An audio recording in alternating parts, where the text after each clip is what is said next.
The Black Cat by Edgar Allan Poe. For the most wild yet most homely narrative which I am about to pen, I neither expect nor solicit belief. Mad indeed would I be to expect it, in a case where my very senses reject their own evidence. Yet mad am I not, and very surely do I not dream. But tomorrow I die, and today I would unburden my soul. My immediate purpose is to place before the world, plainly, succinctly, and without comment, a series of mere household events.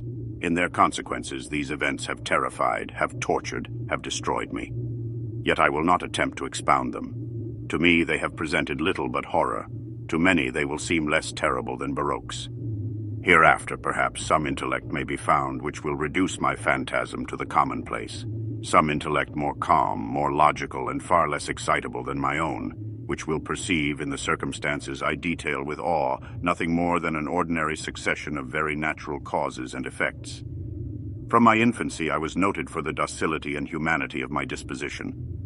My tenderness of heart was even so conspicuous as to make me the jest of my companions. I was especially fond of animals, and was indulged by my parents with a great variety of pets. With these I spent most of my time, and never was so happy as when feeding and caressing them. This peculiarity of character grew with my growth, and in my manhood I derived from it one of my principal sources of pleasure. To those who have cherished an affection for a faithful and sagacious dog, I need hardly be at the trouble of explaining the nature or the intensity of the gratification thus derivable. There is something in the unselfish and self-sacrificing love of a brute which goes directly to the heart of him who has had frequent occasion to test the paltry friendship and gossamer fidelity of mere man. I married early, and was happy to find in my wife a disposition not uncongenial with my own. Observing my partiality for domestic pets, she lost no opportunity of procuring those of the most agreeable kind. We had birds, goldfish, a fine dog, rabbits, a small monkey, and a cat. This latter was a remarkably large and beautiful animal, entirely black and sagacious to an astonishing degree. In speaking of his intelligence, my wife, who at heart was not a little tinctured with superstition, made frequent allusion to the ancient popular notion which regarded all black cats as witches in disguise. Not that she was ever serious upon this point, and I mention the matter at all for no better reason than that it happens just now to be remembered. Pluto, this was the cat's name, was my favorite pet and playmate. I alone fed him, and he attended me wherever I went about the house. It was even with difficulty that I could prevent him from following me through the streets. Our friendship lasted in this manner for several years, during which my general temperament and character, through the instrumentality of the fiend intemperance, had, I blush to confess it, experienced a radical alteration for the worse. I grew day by day more moody, more irritable, more regardless of the feelings of others. I suffered myself to use intemperate language to my wife. At length I even offered her personal violence. My pets, of course, were made to feel the change in my disposition. I not only neglected, but ill-used them. For Pluto, however, I still retained sufficient regard to restrain me from maltreating him, as I made no scruple of maltreating the rabbits, the monkey, or even the dog, when by accident or through affection they came in my way. But my disease grew upon me, for what disease is like alcohol? And at length even Pluto, who was now becoming old and consequently somewhat peevish, even Pluto began to experience the effects of my ill temper. One night, returning home much intoxicated from one of my haunts about town, I fancied that the cat avoided my presence. I seized him, when, in his fright at my violence, he inflicted a slight wound upon my hand with his teeth. The fury of a demon instantly possessed me. I knew myself no longer. My original soul seemed at once to take its flight from my body, and a more than fiendish malevolence, gin-nurtured, thrilled every fiber of my frame. I took from my waistcoat pocket a penknife, opened it, grasped the poor beast by the throat, and deliberately cut one of its eyes from the socket. I blush, I burn, I shudder while I pen the damnable atrocity. When reason returned with the morning, when I had slept off the fumes of the night's debauch, I experienced a sentiment half of horror, half of remorse for the crime of which I had been guilty. But it was at best a feeble and equivocal feeling, and the soul remained untouched. I again plunged into excess, and soon drowned in wine all memory of the deed. In the meantime, the cat slowly recovered. The socket of the lost eye presented, it is true, a frightful appearance, but he no longer appeared to suffer any pain. He went about the house as usual, but, as might be expected, fled in extreme terror at my approach. I had so much of my old heart left as to be at first grieved by this evident dislike on the part of a creature which had once so loved me. But this feeling soon gave place to irritation. And then came, as if to my final and irrevocable overthrow, the spirit of perverseness. Of this spirit philosophy takes no account. Yet I am not more sure that my soul lives than I am that perverseness is one of the primitive impulses of the human heart, one of the indivisible primary faculties or sentiments which give direction to the character of man. Who has not 100 times found himself committing a vile or a stupid action for no other reason than because he knows he should not? Have we not a perpetual inclination in the teeth of our best judgment to violate that which is law merely because we understand it to be such? This spirit of perverseness, I say, came to my final overthrow. It was this unfathomable longing of the soul to vex itself, to offer violence to its own nature, to do wrong for the wrong's sake only, that urged me to continue and finally to consummate the injury I had inflicted upon the unoffending brute. One morning in cold blood I slipped a noose about its neck and hung it to the limb of a tree, hung it with the tears streaming from my eyes and with the bitterest remorse at my heart, hung it because I knew that it had loved me, and because I felt it had given me no reason of offense, hung it because I knew that in so doing I was committing a sin, a deadly sin that would so jeopardize my immortal soul as to place it, if such a thing were possible, even beyond the reach of the infinite mercy of the most merciful and most terrible God. On the night of the day on which this most cruel deed was done, I was aroused from sleep by the cry of fire. The curtains of my bed were in flames. The whole house was blazing. It was with great difficulty that my wife, a servant, and myself made our escape from the conflagration. The destruction was complete. My entire worldly wealth was swallowed up, and I resigned myself thenceforward to despair. I am above the weakness of seeking to establish a sequence of cause and effect between the disaster and the atrocity. But I am detailing a chain of facts, and wish not to leave even a possible link imperfect. On the day succeeding the fire, I visited the ruins. The walls, with one exception, had fallen in. This exception was found in a compartment wall, not very thick, which stood about the middle of the house and against which had rested the head of my bed. The plastering had here, in great measure, resisted the action of the fire, a fact which I attributed to its having been recently spread.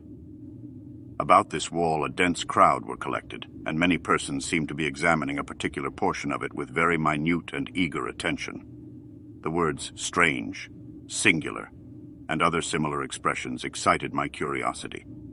I approached and saw, as if graven in bas-relief upon the white surface, the figure of a gigantic cat. The impression was given with an accuracy truly marvelous. There was a rope about the animal's neck. When I first beheld this apparition, for I could scarcely regard it as less, my wonder and my terror were extreme. But at length reflection came to my aid. The cat, I remembered, had been hung in a garden adjacent to the house. Upon the alarm of fire, this garden had been immediately filled by the crowd, by someone of whom the animal must have been cut from the tree and thrown, through an open window, into my chamber. This had probably been done with the view of arousing me from sleep. The falling of other walls had compressed the victim of my cruelty into the substance of the freshly spread plaster, the lime of which, with the flames and the ammonia from the carcass, had then accomplished the portraiture as I saw it. Although I thus readily accounted to my reason, if not altogether to my conscience, for the startling fact just detailed, it did not the less fail to make a deep impression upon my fancy. For months I could not rid myself of the phantasm of the cat, and during this period there came back into my spirit a half-sentiment that seemed but was not remorse. I went so far as to regret the loss of the animal, and to look about me, among the vile haunts which I now habitually frequented, for another pet of the same species, and of somewhat similar appearance with which to supply its place.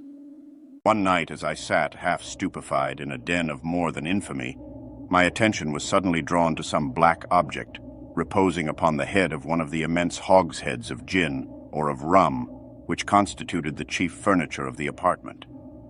I had been looking steadily at the top of this hogshead for some minutes, and what now caused me surprise was the fact that I had not sooner perceived the object thereupon. I approached it and touched it with my hand. It was a black cat, a very large one, fully as large as Pluto, and closely resembling him in every respect but one. Pluto had not a white hair upon any portion of his body, but this cat had a large, although indefinite, splotch of white, covering nearly the whole region of the breast.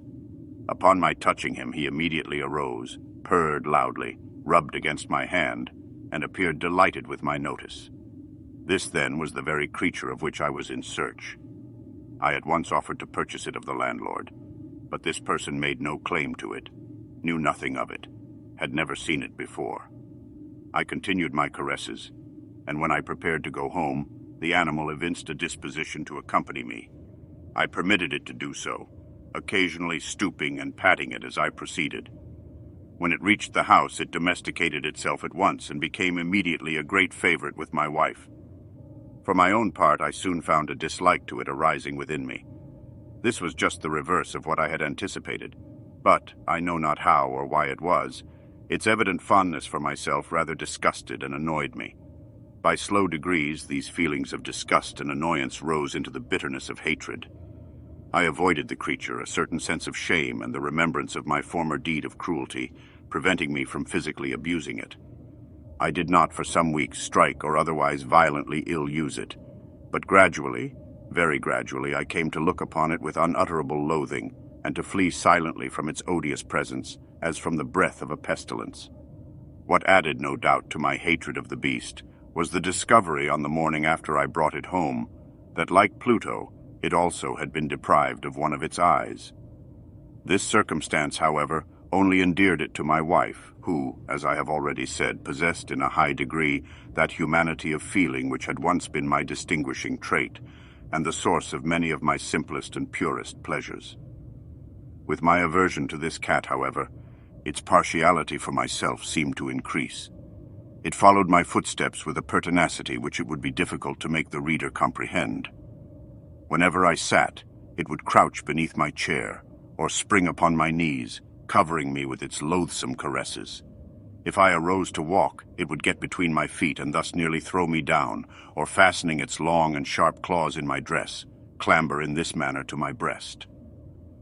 At such times, although I longed to destroy it with a blow, I was yet withheld from so doing, partly by a memory of my former crime, but chiefly, let me confess it at once, by absolute dread of the beast.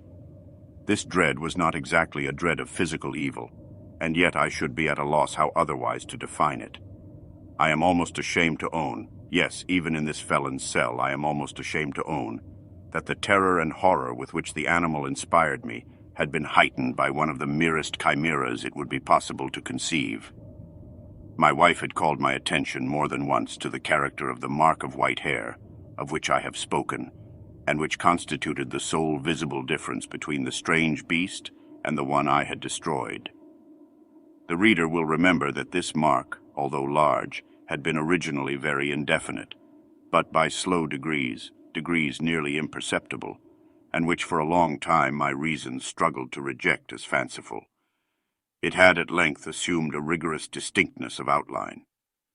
It was now the representation of an object that I shudder to name, and for this, above all, I loathed and dreaded, and would have rid myself of the monster had I dared. It was now, I say, the image of a hideous, of a ghastly thing, of the gallows. O mournful and terrible engine of horror and of crime, of agony and of death! And now was I indeed wretched beyond the wretchedness of mere humanity, and a brute beast whose fellow I had contemptuously destroyed. Beneath the pressure of torments such as these, the feeble remnant of the good within me succumbed. Evil thoughts became my sole intimates, the darkest and most evil of thoughts. The moodiness of my usual temper increased to hatred of all things and of all mankind, while from the sudden, frequent, and ungovernable outbursts of a fury to which I now blindly abandoned myself, my uncomplaining wife, alas, was the most usual and the most patient of sufferers. One day she accompanied me upon some household errand into the cellar of the old building which our poverty compelled us to inhabit. The cat followed me down the steep stairs, and nearly throwing me headlong exasperated me to madness. Uplifting an axe and forgetting in my wrath the childish dread which had hitherto stayed my hand, I aimed a blow at the animal, which of course would have proved instantly fatal had it descended as I wished. But this blow was arrested by the hand of my wife. Goaded by the interference into a rage more than demoniacal, I withdrew my arm from her grasp and buried the axe in her brain. She fell dead upon the spot without a groan. This hideous murder accomplished, I set myself forthwith and with entire deliberation to the task of concealing the body. I knew that I could not remove it from the house, either by day or by night, without the risk of being observed by the neighbors. Many projects entered my mind. At one period I thought of cutting the corpse into minute fragments and destroying them by fire. At another I resolved to dig a grave for it in the floor of the cellar.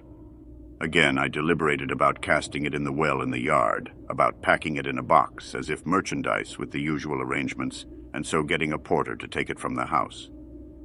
Finally I hit upon what I considered a far better expedient than either of these. I determined to wall it up in the cellar, as the monks of the Middle Ages are recorded to have walled up their victims. For a purpose such as this, the cellar was well adapted. Its walls were loosely constructed, and had lately been plastered throughout with a rough plaster, which the dampness of the atmosphere had prevented from hardening. Moreover, in one of the walls was a projection, caused by a false chimney, or fireplace, that had been filled up and made to resemble the rest of the cellar. I made no doubt that I could readily displace the bricks at this point, insert the corpse, and wall the hole up as before, so that no eye could detect anything suspicious. And in this calculation I was not deceived.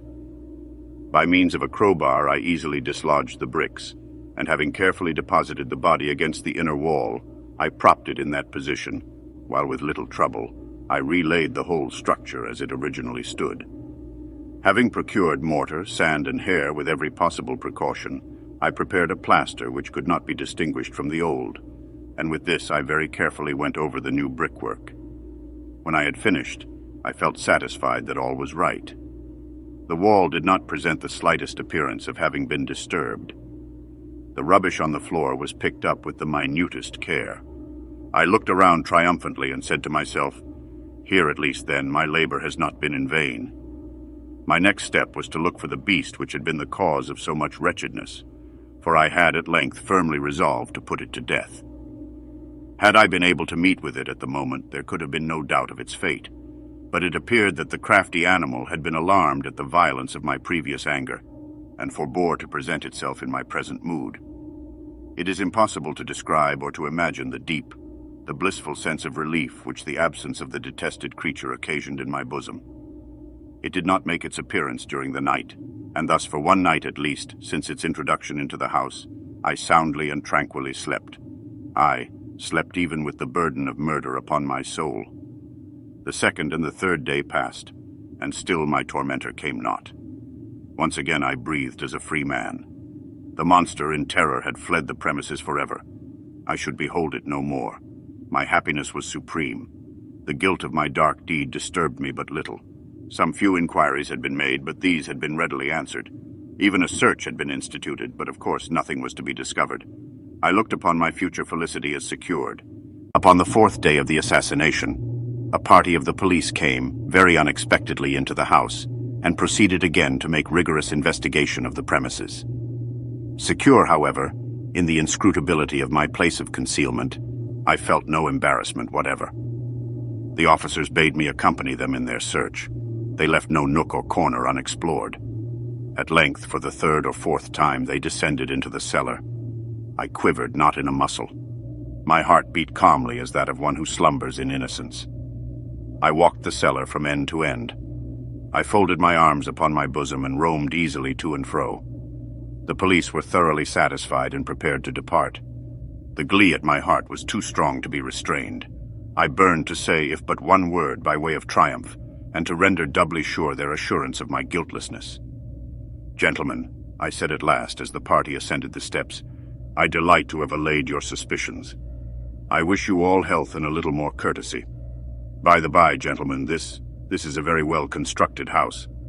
In the rabid desire to say something easily, I scarcely knew what I uttered at all. I may say an excellently well-constructed house. These walls, are you going, gentlemen? These walls are solidly put together. And here, through the mere frenzy of bravado, I rapped heavily with a cane which I held in my hand upon that very portion of the brickwork behind which stood the corpse of the wife of my bosom. But may God shield and deliver me from the fangs of the archfiend. No sooner had the reverberation of my blows sunk into silence than I was answered by a voice from within the tomb, by a cry at first muffled and broken like the sobbing of a child, and then quickly swelling into one long, loud, and continuous scream, utterly anomalous and inhuman, a howl, a wailing shriek, half of horror and half of triumph, such as might have arisen only out of hell, conjointly from the throats of the damned in their agony and of the demons that exult in the damnation. Of my own thoughts it is folly to speak. Swooning, I staggered to the opposite wall. For one instant the party upon the stairs remained motionless, through extremity of terror and awe. In the next, a dozen stout arms were toiling at the wall. It fell bodily. The corpse, already greatly decayed and clotted with gore, stood erect before the eyes of the spectators. Upon its head, with red extended mouth and solitary eye of fire, sat the hideous beast whose craft had seduced me into murder, and whose informing voice had consigned me to the hangman. I had walled the monster up within the tomb,